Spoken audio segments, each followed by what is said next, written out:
सर्वधिष्ठान धात्रे नमः। सर्वधिष्ठान धात्रे नमः। ओम जगदाधार ओम जगदाधार सर्वधिष्ठान धात्रे नमः। सर्वधिष्ठान धात्रे नमः। ओम जगदाधार ओम जगदाधार सर्वधिष्ठान धात्रे नमः। सर्वधिष्ठान धात्रे नमः। सच्चिदानंद भगवान की जय। सत्य सनातन धर्म की जय। सतगुरुदेव भगवान की जय।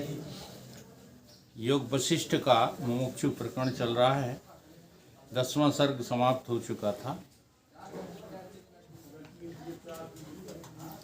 अब जो है 11वां सर्ग। वशिष्ठ जी बोले कि हे राम जी, तुम मेरे वचनों के अधिकारी हो, मूर्ख मेरे वचनों के अधिकारी नहीं।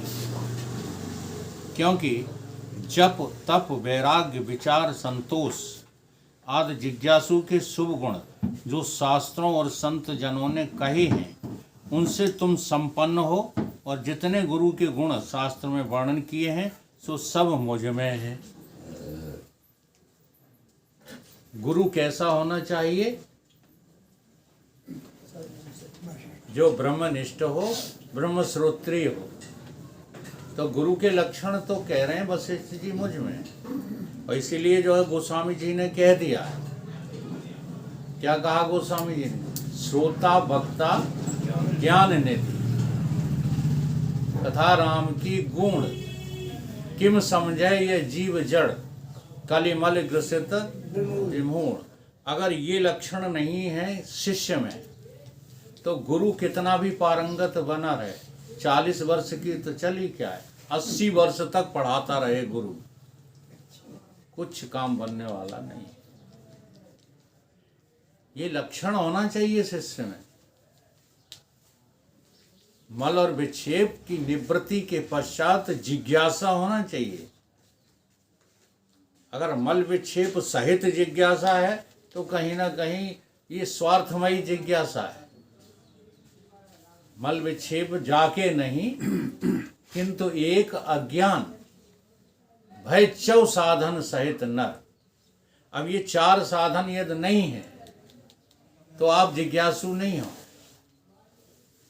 विवेक वैराग्य खट संपत्ति और मुमुक्षा, ये 4 साधन नहीं है ये, तो आपको अभी परमात्मा नहीं चाहिए। तो विवेक माने क्या होता है? विवेक माने ये नहीं होता है कि हम दुनिया को अपनी बुद्धि के द्वारा जो है बेवकूफ बना दें, हम विवेकी हैं। ये विवेक का लक्षण नहीं है।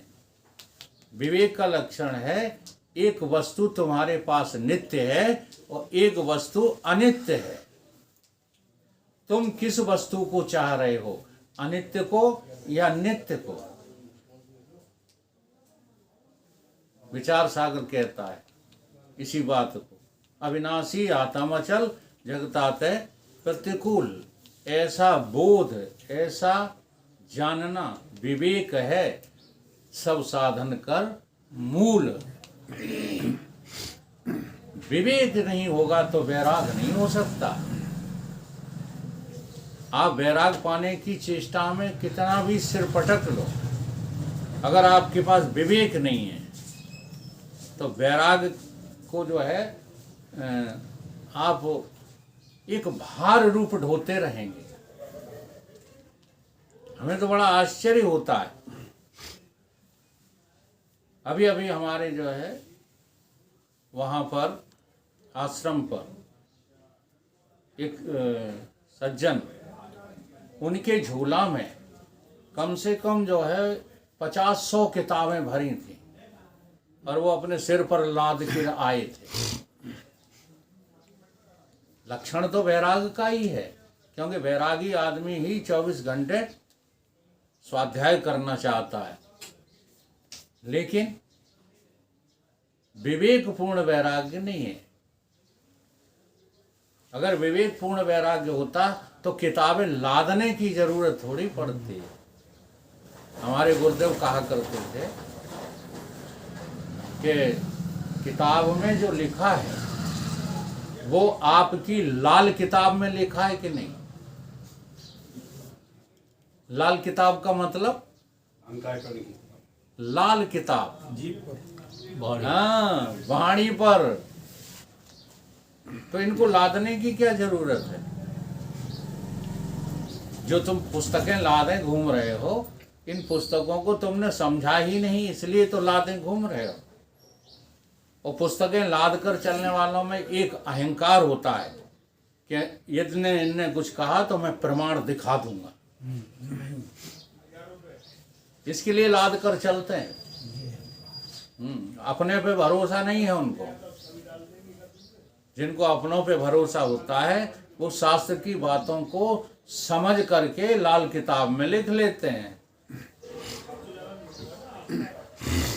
इसलिए विवेक होना चाहिए। विवेक के बाद वैराग्य आएगा तो ये धर्म के जो लक्षण है वो घटित होने लगेंगे। समदम, श्रद्धा, समाधान, ये सब घटित होने लगेगा। उपरामता आने लगेगी। हम कोई मजाक थोड़े ही करते हैं, ना हमें आपसे ईर्ष्या है।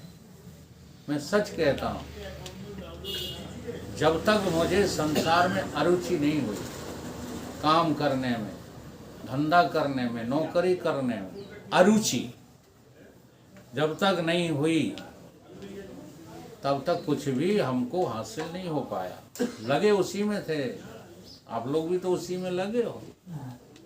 अरुचि होना चाहिए घर के कामों में, घर द्वार में, संबंधों में। अरुचि है कि रुचि है? अब रुचि रुचि करते मर जाओगे तो फिर कहाँ जाओगे? हैं? अगर संसार में रुचि रखते हुए शरीर छूट गया तो कहाँ जाओगे? सीधा सा रास्ता है, केवल 84 लक्ष्य होंगे। क्योंकि आत्मज्ञान को छोड़कर अन्यत्र कहीं रुचि रखने वाले 84 में ही जाते हैं, नरक में ही जाते हैं।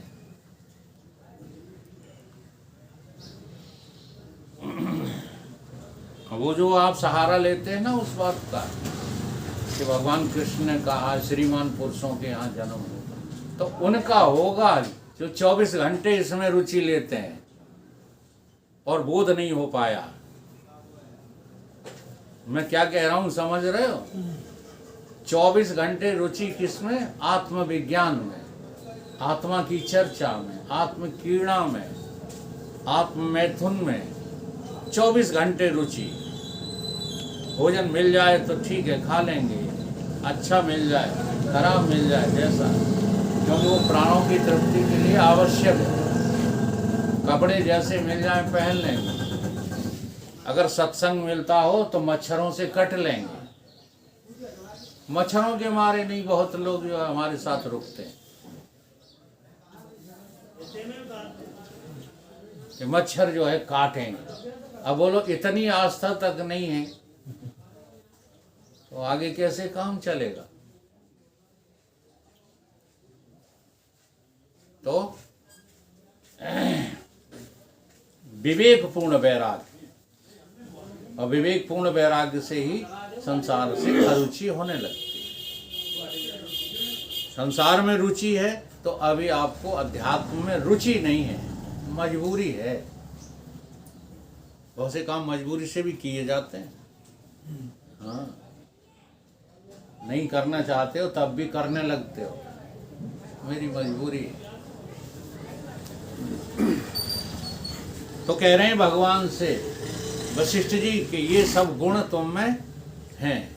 मुमुक्षु के सारे गुण जिज्ञासु के तुम में हैं और गुरु के हम में हैं। इसलिए अब जो वार्तालाप होगी उससे सत्य की खोज हो जाएगी। जैसे रत्न से समुद्र संपन्न है, वैसे ही गुणों से मैं संपन्न हूं। इससे तुम मेरे वचनों को, रजो और तमो आदि गुणों को त्याग कर शुद्ध सात्विकवान होकर के सुनो। हे राम जी, जैसे चंद्रमा के उदय होने से चंद्रकांत मणि द्रवीभूत होती है और उसमें से अमृत निकलता है, पर पत्थर की शिला में से नहीं निकलता। वैसे ही जो जिज्ञासु होता है उसी को परमार्थ का वचन लगता है, अज्ञानी को परमार्थ के वचन लगते नहीं है। एक है सुनना और एक है लगना, इसमें फर्क है कि नहीं? सुनते सब हैं पर लगता किसी किसी को है।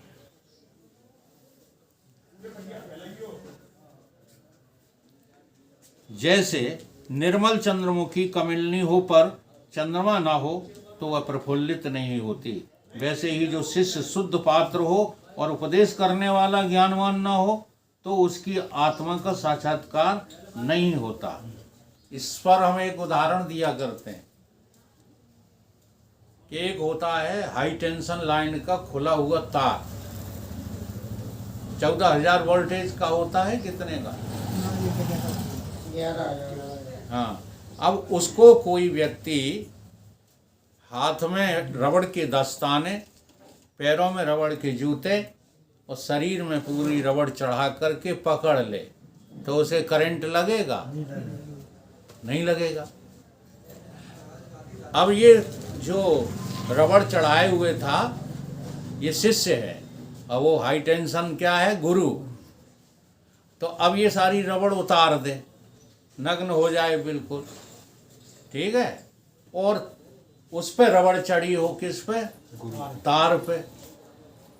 तार पे रबड़ चढ़ी हो तो कोई असर होगा? नहीं। जी हाँ। आज ये धर्म जो है अधर्म क्यों बनता जा रहा है?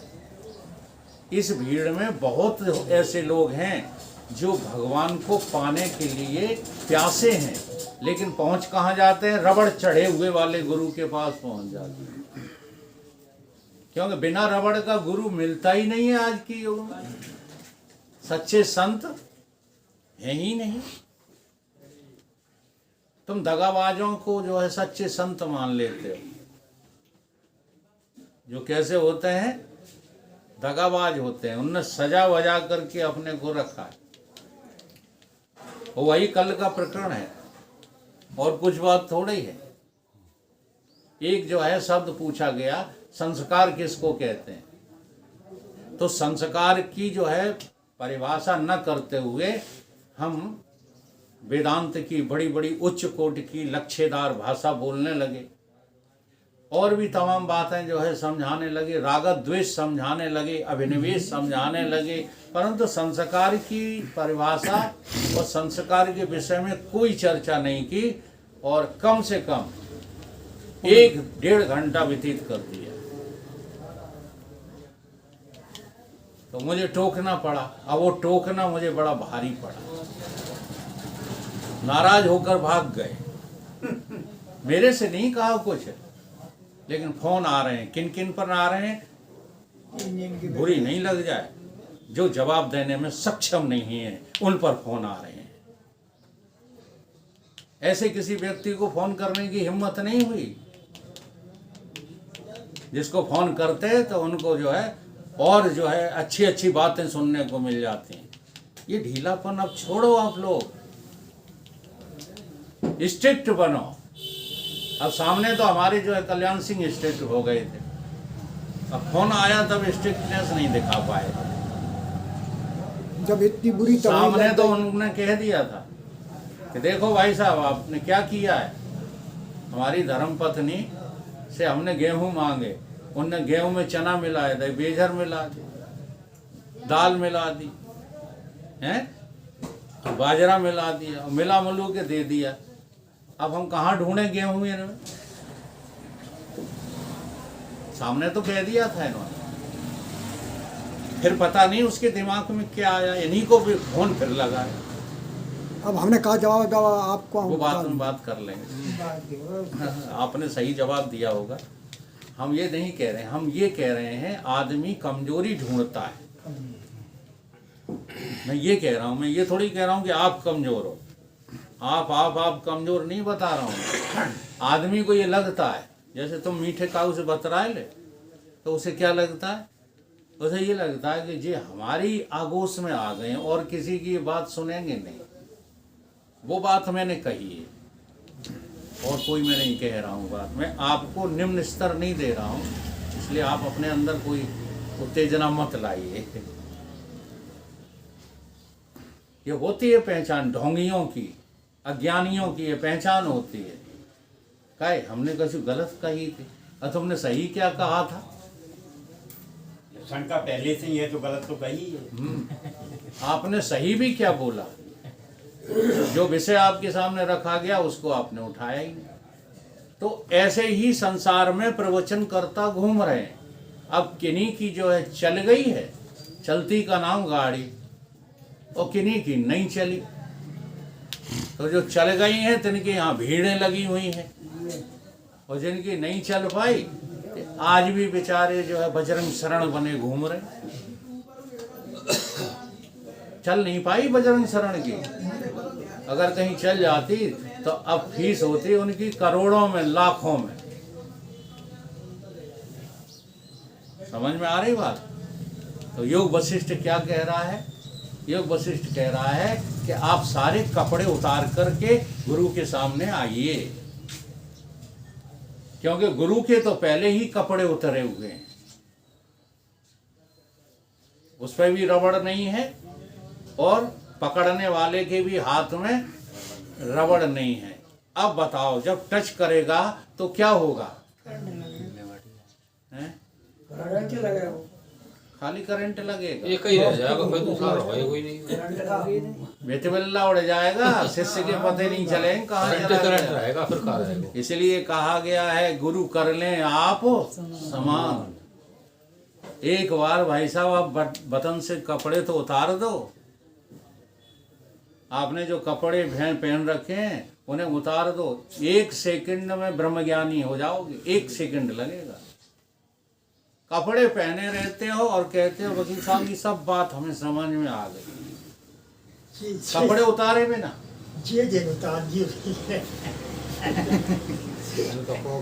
नहीं, हम इनकी बात ही नहीं कर रहे, हमारी तो लक्ष्यात्मक बात हो रही है। स्थूल देह का अहंकार, सूक्ष्म देह का अहंकार। अब पहले समझो तो, आपको तो लगता है कि नहीं हम अहंकार करते ही नहीं।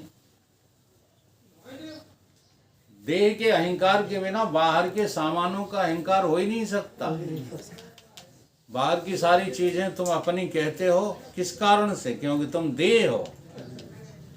तो वही वशिष्ठ जी कह रहे हैं कि गुरु को कैसा होना चाहिए? नग्न, और शिष्य को भी कैसा होना चाहिए? नग्न। जब 2 नग्न मिलते हैं तो उनमें से एक ही नग्न रह जाता है, कमजोर वाला तो समाप्त हो जाता है।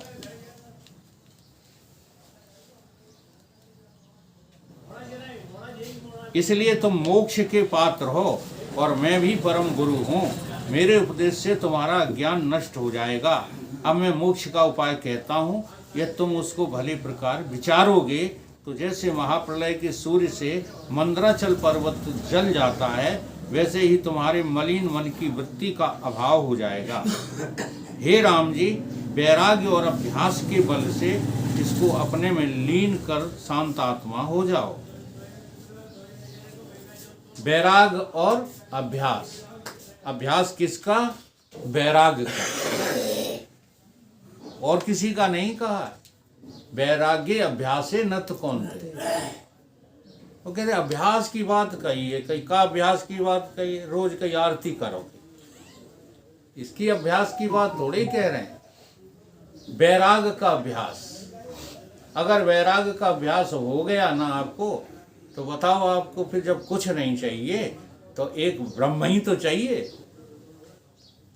वैराग का अभ्यास ही हमको अज्ञान के पास खड़ा कर देता है।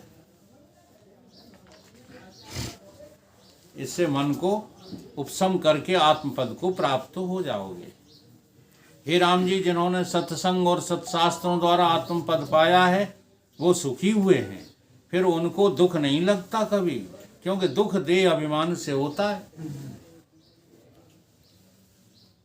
जब भी आप सुख चाहोगे तो आपको देह बनना पड़ेगा, और देह बन करके सुख भोग लोगे, परिणाम में क्या मिलेगा?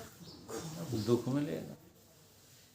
तो बिना देह बने दुख नहीं होता, देह अभिमान से होता। सो देह का अभिमान तो तुमने त्याग ही दिया है।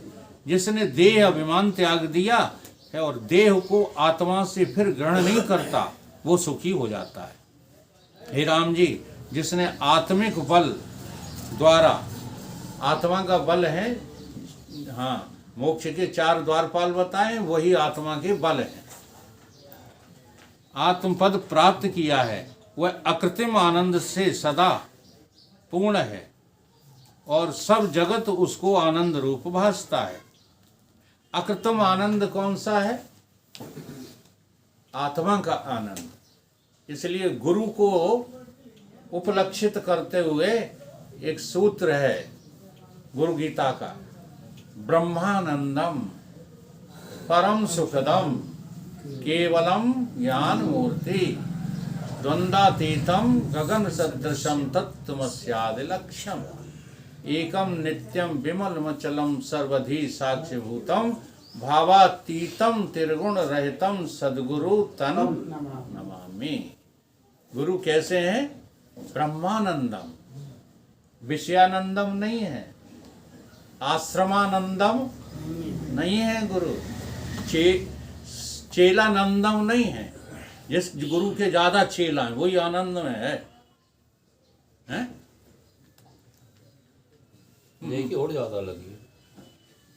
ब्रह्मानंदम, जिसको ब्रह्म के आनंद के अतिरिक्त और कोई आनंद आनंद ही नहीं लगता, वो जहां देखता है वहां आनंद स्फुरित हो जाता है। जो असम्यक दर्शी हैं उनको जगत अनर्थ रूप भासता है। हे राम जी, ये संसार रूप सर्प अज्ञानियों के हृदय में दृढ़ हो गया है। ये सांप है ना जो पंचमुखी, हाँ, ये दृढ़ हो गया है हमारी बुद्धि में। वह योग रूपी गरुणी मंत्र करके नष्ट हो जाता है, अन्यथा नहीं होता। सर्प के विष से एक जन्म में मरता है और संसार रूपी विष से अनेक जन्म पाकर मरता रहता है, कदाचित शांतिमान नहीं होता। हे राम जी, जिस पुरुष ने सत्संग और सतशास्त्र के वचन द्वारा आत्म पद को पाया है वह आनंदित हुआ है। उसको भीतर बाहर सब जगत आनंद रूप भासता है और सब क्रिया करने में उसे आनंद विलास है। जिसने सत्संग और सत्शास्त्रों का विचार त्यागा है और संसार के सन्मुख उसको अनर्थ रूप संसार दुख देता है। कोई सर्प के दंश से दुखी होते हैं, कोई शस्त्र से घायल होते हैं, कितने अग्नि में पड़े कि नाई जलते हैं किंतु रस्सी के साथ बंधे होते हैं, और कितने ही अंधकूप में गिर के कष्ट पाते हैं। हे राम जी, जिन पुरुषों ने सत्संग और सत्शास्त्रों द्वारा आत्म पद को नहीं पाया उनको नरक रूप अग्नि में जलना ही पड़ेगा, चक्की में पिसना ही पड़ेगा, पाषाण की वर्षा से चूर्ण होना ही पड़ेगा, कालू में कोलू में फिरना ही पड़ेगा, शस्त्र से कोलू में फेरा जाना ही पड़ेगा और शस्त्र से काटा जाना इत्यादि जो बड़े बड़े कष्ट हैं प्राप्त होते ही रहेंगे। हे राम जी, ऐसा दुख कोई नहीं है जो उस जीव को प्राप्त नहीं होता। आत्मा के प्रमाद से सब दुखी होते हैं। तो प्रमाद किसको कहा है? अप्रमतेन वैधव्यम। जिसको प्रमाद है वो कभी लक्ष्य नहीं लगा सकता। प्रमाद इसी को कहते हैं, संसार को सत्य मानकर संसार में लगे रहने का नाम प्रमाद है। और संसार से अरुचि कर लेने का नाम क्या है? प्रमाद रहित हो जाना।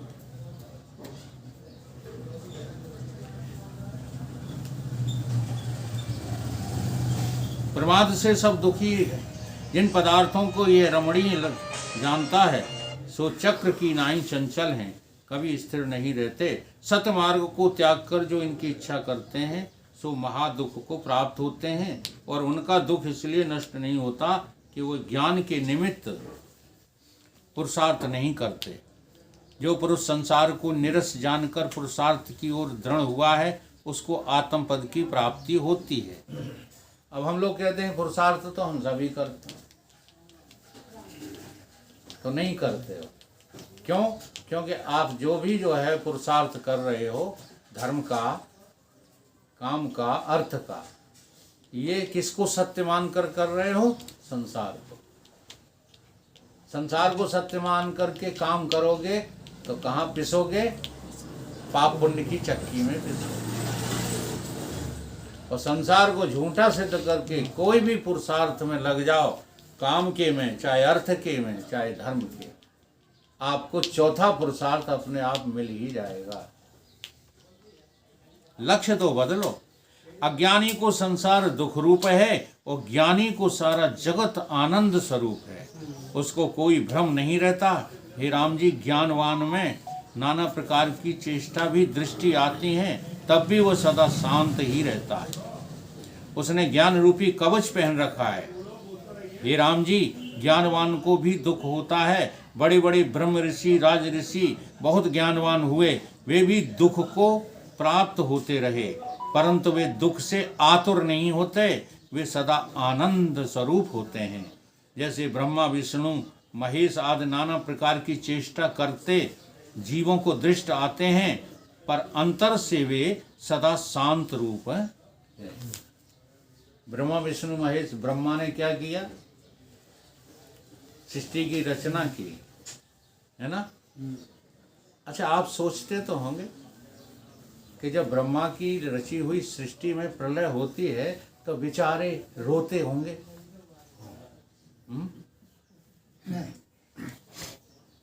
नहीं, ऐसे कह दिया नहीं, जैसे देख कर के आए।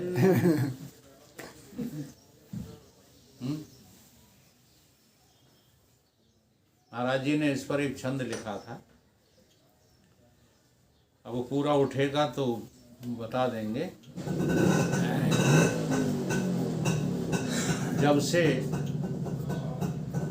बढ़ी अहिंसावादियों की भूख, तब से देश धर्म जात सब यूं ही मिटे जाते हैं। जीव जंगलों में नहीं,